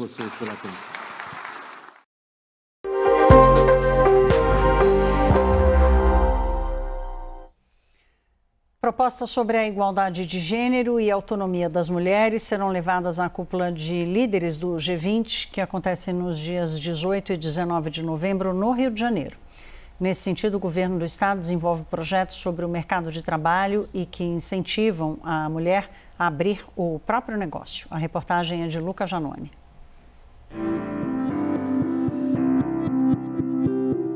A igualdade de gênero ganhará destaque no G20, fórum que reúne os principais chefes de Estado do mundo no mês que vem, no Rio de Janeiro. Uma das prioridades que estará em discussão será o empoderamento econômico das mulheres.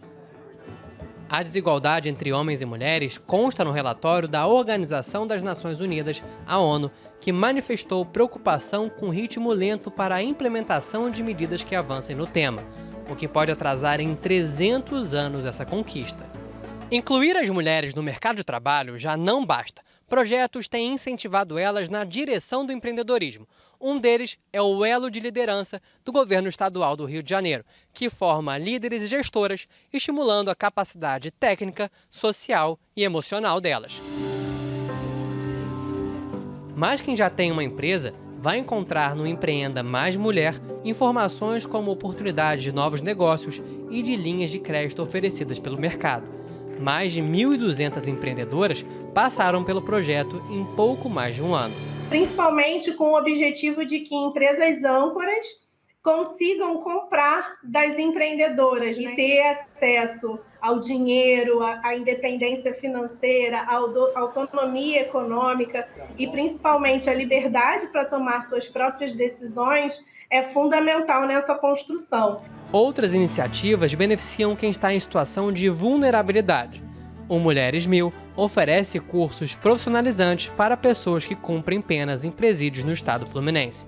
E uma parceria com a Fundação de Apoio à Escola Técnica, a FAETEC, garante 5% das bolsas de estudo para mulheres vítimas de violência. Elas têm disponível cursos de cabeleireiro, cursos do fazer prático mesmo, né? A gente vem trabalhando nessa construção educacional paralela à qualificação profissional, porque muitas das mulheres elas têm ensino fundamental, ensino médio incompleto, e a gente vem num esforço para proporcionar o incentivo que elas precisam para concluir esse nível educacional, essa formação.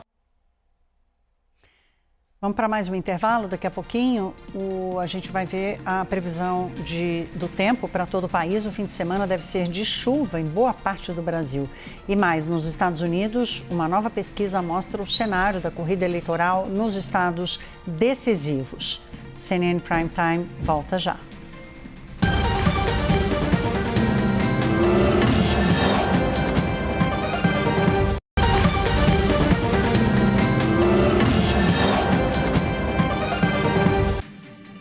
Mais um romeiro morreu na rodovia Presidente Dutra, a caminho do Santuário Nacional de Aparecida, no interior de São Paulo.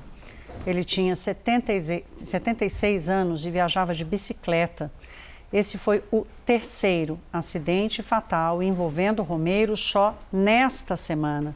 A repórter Adriana De Luca volta ao vivo aqui ao Prime Time e traz as informações de mais essa fatalidade. Adriana, boa noite novamente. Oi, Thaís. Boa noite novamente a você e a todos que nos acompanham. Infelizmente, esse tipo de acidente, nesta época do ano, é comum quando milhares de pessoas viajam até a cidade de Aparecida, no interior de São Paulo, por causa da data de amanhã, 12 de outubro. Muitos romeiros vão a pé ou de bicicleta pela rodovia Dutra, que é uma das mais movimentadas do estado e é o principal acesso à cidade que fica no interior de São Paulo. E foi justamente na Dutra que 3 acidentes fatais aconteceram somente nesta semana. Nesta madrugada, um idoso de 76 anos estava de bicicleta indo a caminho de Aparecida quando ele perdeu o equilíbrio, caiu na pista e acabou sendo atropelado por um ônibus de turismo. O motorista prestou socorro à vítima, fez o teste do bafômetro e o resultado deu negativo. Os outros 2 acidentes aconteceram no começo da semana, na noite da última terça-feira.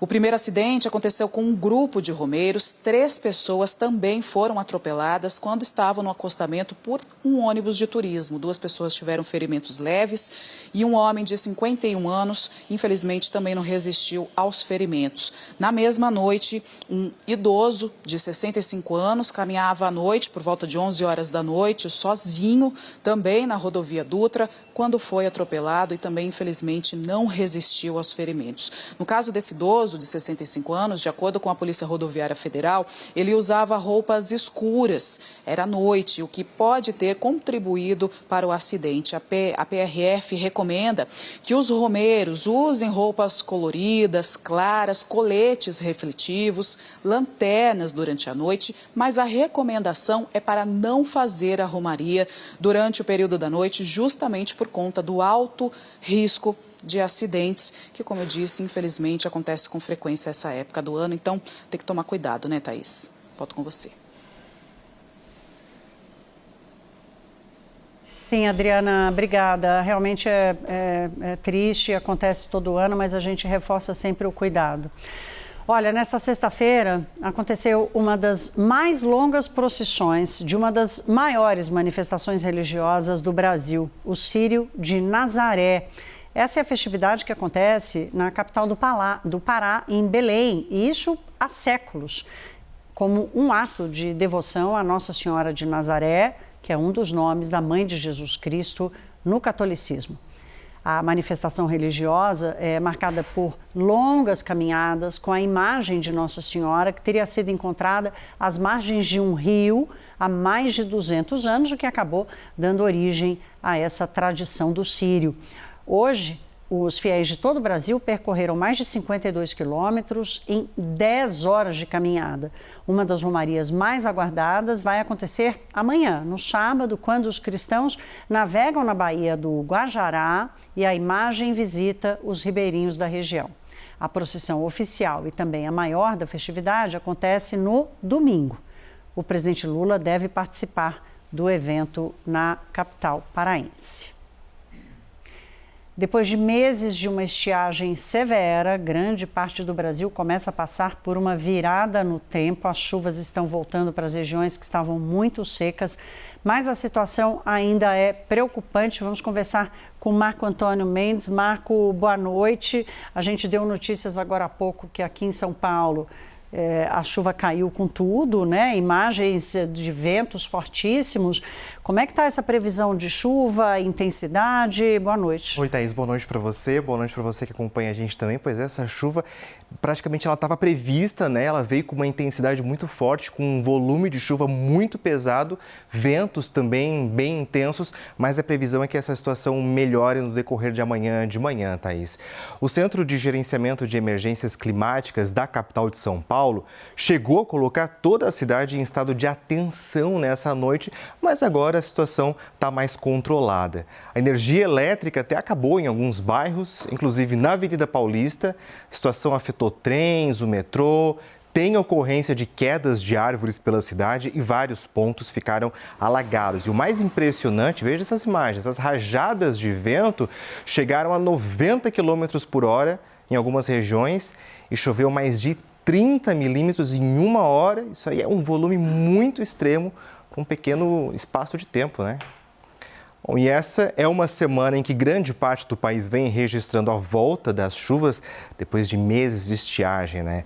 Também voltou a chover em Belo Horizonte. A capital mineira estava mais de 170 dias na maior secura.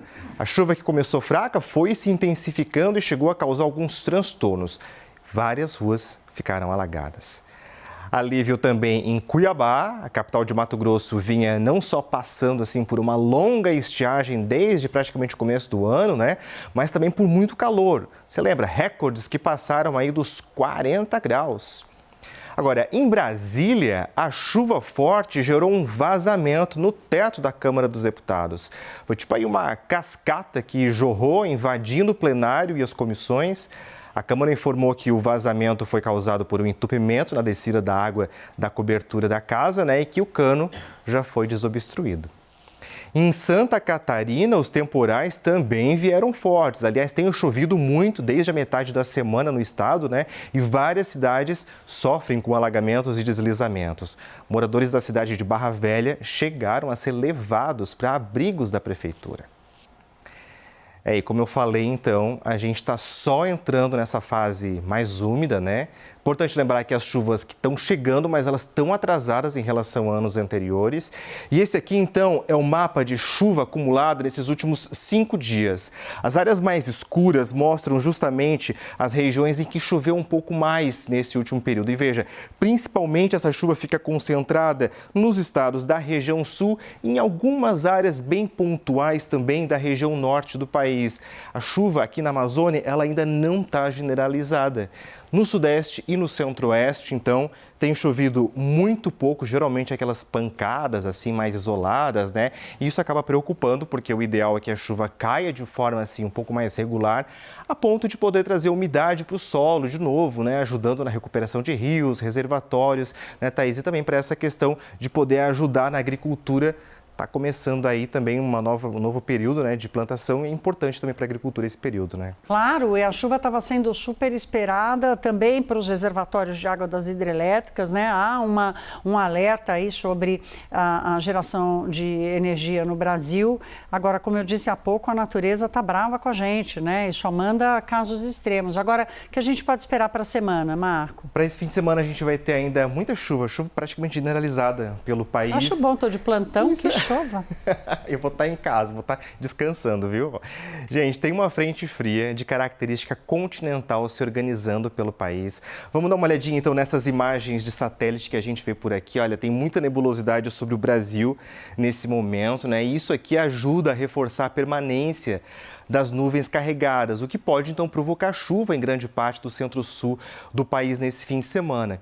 Então a atenção ela fica principalmente, veja, para toda essa faixa laranja que a gente vê aqui no mapa de risco de temporais, desde o litoral de São Paulo, do Rio de Janeiro, atravessando todo o interior do sudeste, centro-oeste, chegando também no sul de Mato Grosso. Nessas áreas, então, tem risco de temporais, as chuvas podem vir volumosas, com ventos fortes e até queda de granizo.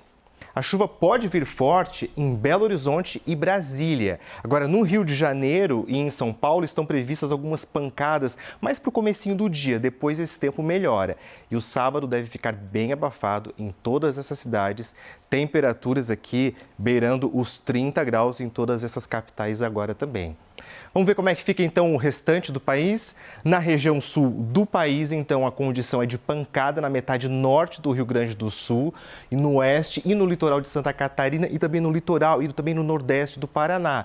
Mas essa chuva, ela não deve ser igual ao que aconteceu durante essa semana, porque ela vai melhorando. Agora, na região nordeste, que a gente vê aqui em amarelo no mapa, então o tempo fica firme, muito ensolarado em boa parte da região.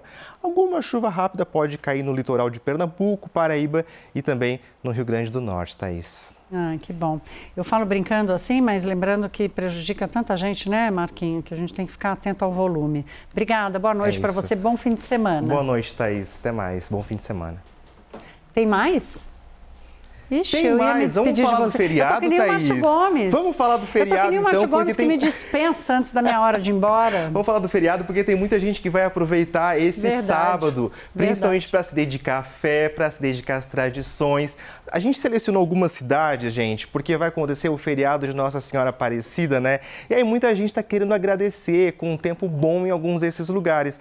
Dá uma olhadinha aqui em Aparecida, no Santuário Nacional, né, que fica no interior de São Paulo, porque tanto sábado quanto domingo, então, vão ser de tempo abafado. Veja, máximas aqui beirando os 30 graus. Pode ser que amanhã chova um pouquinho, mas nada que atrapalhe os fiéis, não.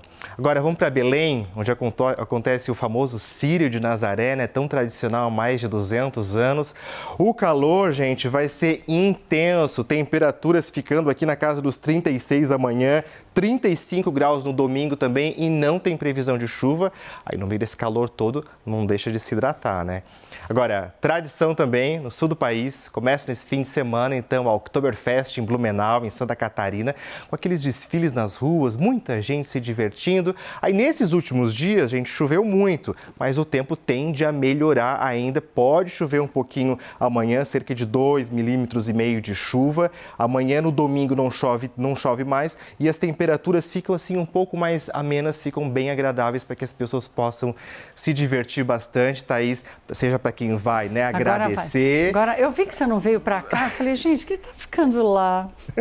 Tinha mais um pouquinho pra gente quem falar, sabe faz né? ao vivo, Mas olha isso, Thaís, então tá fim de semana aí para que as pessoas possam, quem tiver de plantão, né, vai trabalhar um pouquinho aí com chuva, quem vai descansar também. Agora, para quem vai aproveitar as festas também, né, vai estar um tempinho bom nesses lugares que a gente falou. Pelo menos não tá aquele solão na cabeça, né? É isso. Obrigada, bom fim de semana, agora viu? Sim, bom fim de semana, bom feriado. Até mais, tchau, tchau.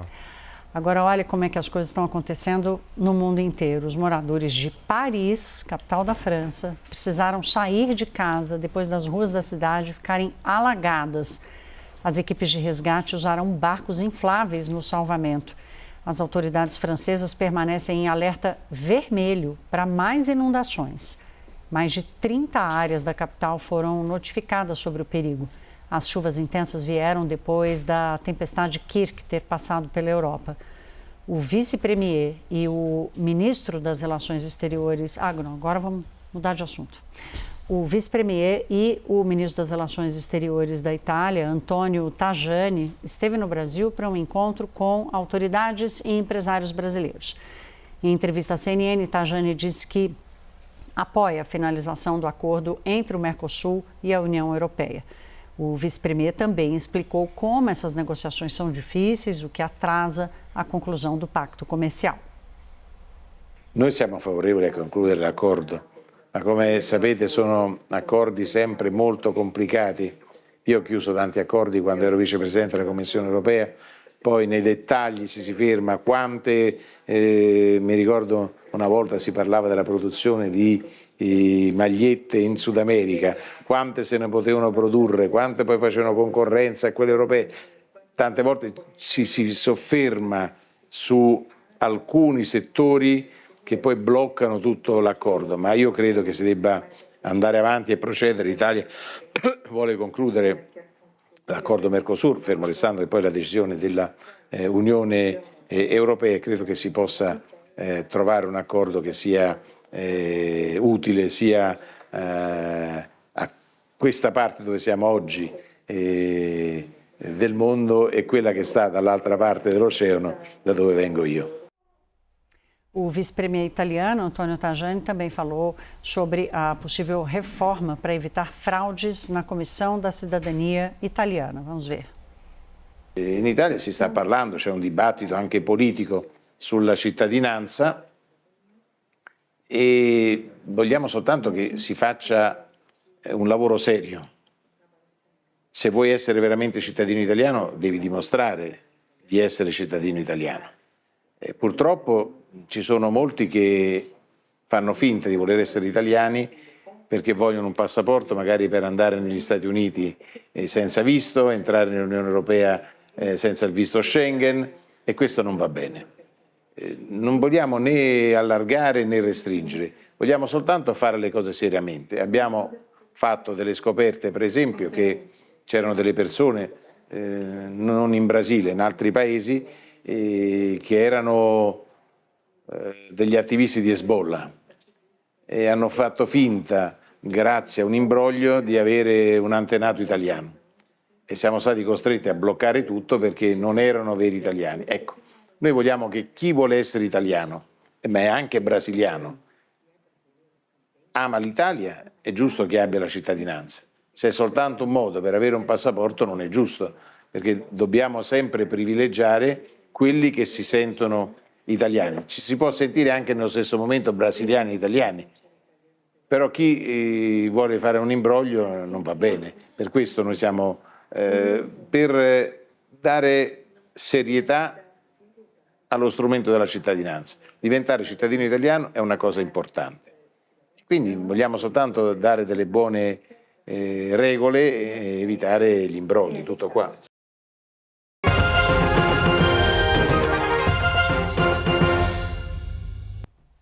Ludmila Candal já comigo, boa noite, bem-vinda. E ela chega já falando de seleção brasileira, do sufoco que a gente passou ontem. O Brasil venceu o Chile, subiu na tabela das eliminatórias da Copa do Mundo, não sem a gente sofrer. Sofrido, né, Thaís? O Brasil tomou o gol logo aos 2 minutos, piscou, né? Gol do Vargas, piscou, fez gol, não tinha nem ligado ainda para assistir o jogo. O Brasil já tinha tomado o primeiro gol. Uma ótima noite para você, para todo mundo que está aqui com a gente. Mas venceu de virada 2-1 com gols de Igor Jesus e o Luiz Henrique, gols botafoguenses aí, né? Ambos jogadores do Botafogo. E agora o Brasil deu um respiro na tabela, é o 4º colocado ali nas eliminatórias sul-americanas com 13 pontos. E a seleção já olha para o próximo jogo, que é contra o Peru, mas precisou fazer mais uma alteração na equipe. E essa alteração a gente vê agora, é o Matheus Pereira do Cruzeiro, camisa 10 do Cruzeiro, foi convocado para a seleção no lugar do Lucas Paquetá. O meia do West Ham recebeu o 3º cartão amarelo na partida contra o Chile de ontem e está suspenso, então, para o próximo confronto. Dessa forma, o Dorival chamou Matheus Pereira para essa vaga, então. O jogador do Cruzeiro se junta ao grupo hoje mesmo, já que a seleção acaba de desembarcar em Brasília na noite dessa sexta-feira. Lembrando, o jogo contra o Peru é na próxima terça-feira, no estádio Mané Garrincha, em Brasília. Mas aí, antes de enfrentar o Brasil, o Peru tem um compromisso contra o Uruguai na noite de hoje. As equipes se enfrentam às 10h30 da noite em Lima. O Peru vive uma situação dramática ali nas eliminatórias, é o lanterna e soma 3 pontos conquistados até aqui.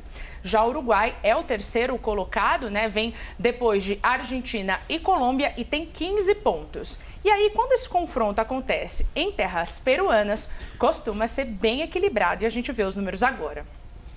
As seleções já se enfrentaram 25 vezes com o mando de campo do Peru, sendo 10 vitórias do Uruguai, 8 vitórias da seleção peruana e 7 empates. O Uruguai marcou 29 vezes, enquanto o Peru fez 26 gols. Lembrando que esse jogo encerra, então, o primeiro turno das eliminatórias da Copa do Mundo. De olho aí no Peru, que é o nosso próximo adversário do Brasil. Está chegando. O Superior Tribunal de Justiça Desportiva negou o pedido do São Paulo para anular a partida contra o Fluminense, Ludmila. Negou por 9-0, Thaís. Vamos explicar essa história, porque o julgamento aconteceu nessa sexta-feira e a votação terminou 9-0 contra a medida apresentada pelo Clube Paulista. Ou seja, o jogo em que o Fluminense venceu o São Paulo por 2-0 não foi anulado. E o conteúdo de Itatiaia na página de esportes da CNN Brasil ajuda a gente a explicar essa história. O São Paulo acredita que houve um erro de direito no primeiro gol, né, na jogada que originou o primeiro gol do Cauã Elias do Fluminense. E por isso pediu a anulação da partida. O STJD entendeu que houve um erro de arbitragem, mas que esse erro não comprometeu, né, não teve um prejuízo a ponto de anular o jogo. Então, o resultado está mantido. E logo depois da decisão, o São Paulo se manifestou por meio dessa nota que a gente vê aí na tela, disse que acata o veredito, né, acata a decisão do STJD, mas destacou que entrou com esse pedido para apontar o que o clube considera ser uma, abre aspas, crise gravíssima que atinge a arbitragem nacional, fecha aspas. Sempre a culpa do juiz. Obrigada, Ludmila. Boa noite para você. Até semana que vem. Daqui a pouquinho a gente traz informação que acabou de chegar. A Polícia Federal entrou no caso, vai investigar a contaminação de pacientes por HIV depois de terem passado por transplantes no Rio de Janeiro. E ainda, a organização japonesa criada por sobreviventes das bombas atômicas de Hiroshima e Nagasaki vence o Prêmio Nobel da Paz. CNN Prime Time volta já.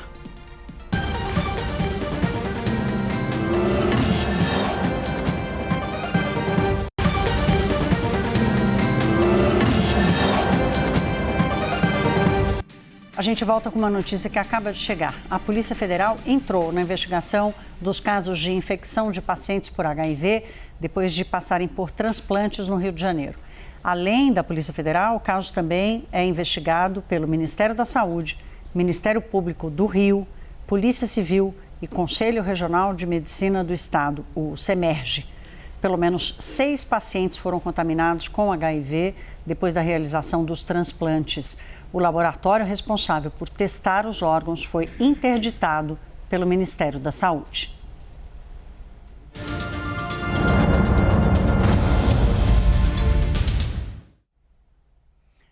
Uma nova pesquisa mostra um empate técnico entre Donald Trump e Kamala Harris em quase todos os estados pêndulo.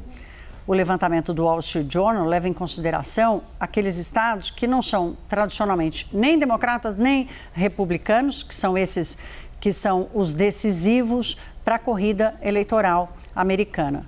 No Arizona e no Michigan, Kamala aparece com 47% e Trump com 45%. Na Geórgia e em Wisconsin, é a democrata que tem 46% e o ex-presidente 45%. Na Carolina do Norte e na Pensilvânia, Kamala leva 45% dos votos contra 46% de Trump. O estado que mostra a maior diferença entre os candidatos é o estado de Nevada, onde Donald Trump tem 45% contra 40% da vice-presidente. Mesmo assim, o resultado está dentro da margem de erro de 4 pontos para mais ou para menos, ou seja, que briga acirrada na eleição americana. Lorival Santana já aqui comigo. Lorival, boa noite, bem-vindo. Lorival, esses números são impressionantes, né? A gente não vai dormir por quantos dias até essa eleição ser concluída? Eu vou complicar um pouco mais o quadro. Por favor. A gente te chamou para isso. Existem 50 estados nos Estados Unidos. Esses são os mais importantes porque neles a corrida está indefinida. Nos outros há um certo equilíbrio e é um equilíbrio histórico. Sempre os democratas ou os republicanos vencem num ou no outro. Os republicanos, por exemplo, no Texas, na Flórida, sempre nas últimas eleições, né? E os democratas, por exemplo, na Califórnia e Nova York. Ok. Agora, dentro desses 7, a gente também não pode vê-los como iguais. Esses nos quais a Kamala Harris vence de forma super ainda apertada e pouco definida, somam 52 cadeiras no colégio eleitoral. Aqueles nos quais o Trump aparece vencendo, somam 35. 52 35. Então, esse seria um quadro que seria um caminho para uma vitória da Kamala Harris. Entretanto, olha a margem, é muito estreita, não dá para afirmar nada, na verdade. É isso que a gente consegue ter hoje. Isso é a melhor informação que pode haver sobre essa eleição, porque ela foca nos estados pêndulo. 600 eleitores foram ouvidos em cada um desses estados. É uma boa representação, né? Exato. Então, mas tudo está dentro da margem de erro, né? Até mesmo o Nevada, que dá uma margem mais alta para o Trump, mas a margem de erro é 5 para baixo e para cima. O Nevada, às vezes por isso, inclusive, ele não aparece entre os pêndulos, por isso que a gente fala 6 ou 7. Nevada é o 7º, certo?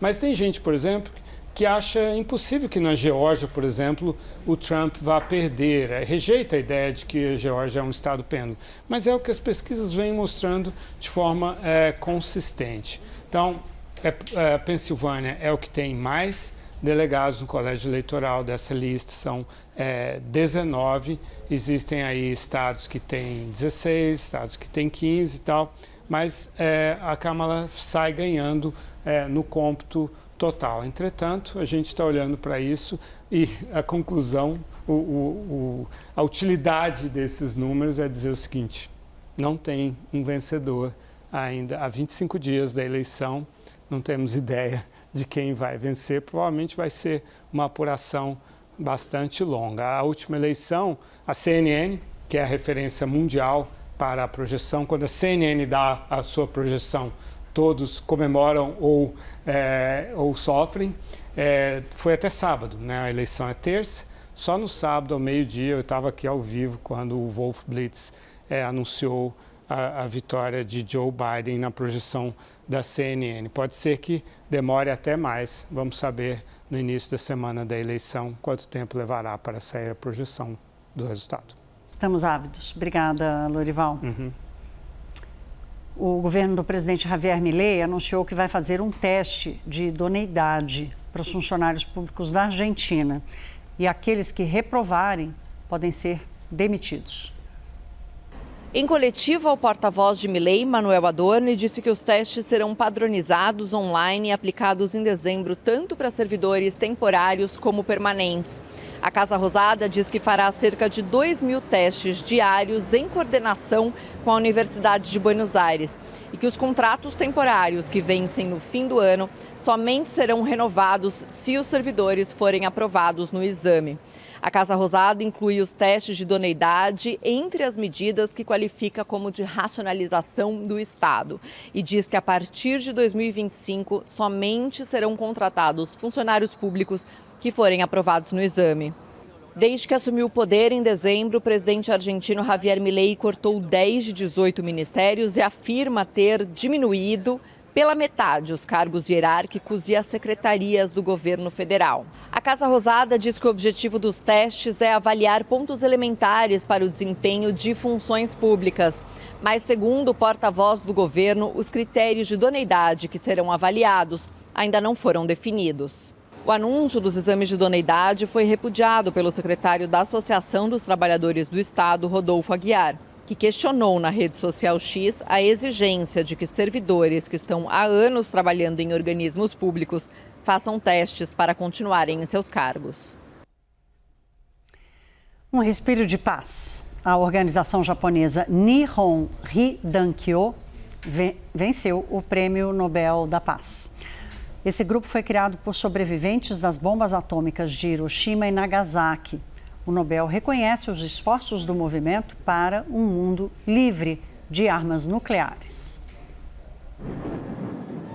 Uma imagem que marcou o século XX. Em 6 de agosto de 1945, os Estados Unidos lançaram a primeira bomba atômica na cidade japonesa de Hiroshima, matando mais de 70 mil pessoas instantaneamente. 3 dias depois, uma segunda bomba foi lançada sobre Nagasaki, matando outras 80 mil. A disputa nuclear marcou o fim da Segunda Guerra Mundial e um capítulo devastador na história da humanidade. Quase 80 anos depois, um grupo de sobreviventes e testemunhas das duas únicas bombas nucleares a serem usadas em um conflito ganhou o Prêmio Nobel. This grassroots movement of atomic bomb survivors from Hiroshima and Nagasaki, also known as Hibakusha, is receiving the Peace Prize for its efforts to achieve a world free of nuclear weapons, and for demonstrating through witness testimony that nuclear weapons must never be used again. Integrantes da organização japonesa Nihon Hidankyo dedicaram suas vidas à luta por um mundo livre de armas nucleares. Sem nomear países específicos, o comitê organizador alertou países que detêm de armas nucleares para não cogitarem o uso, uma vez que uma guerra nuclear poderia destruir a civilização. Com o prêmio, o comitê espera chamar a atenção para uma situação que ele descreveu como perigosa no mundo, com o agravamento das relações entre os Estados Unidos com a Rússia e a China.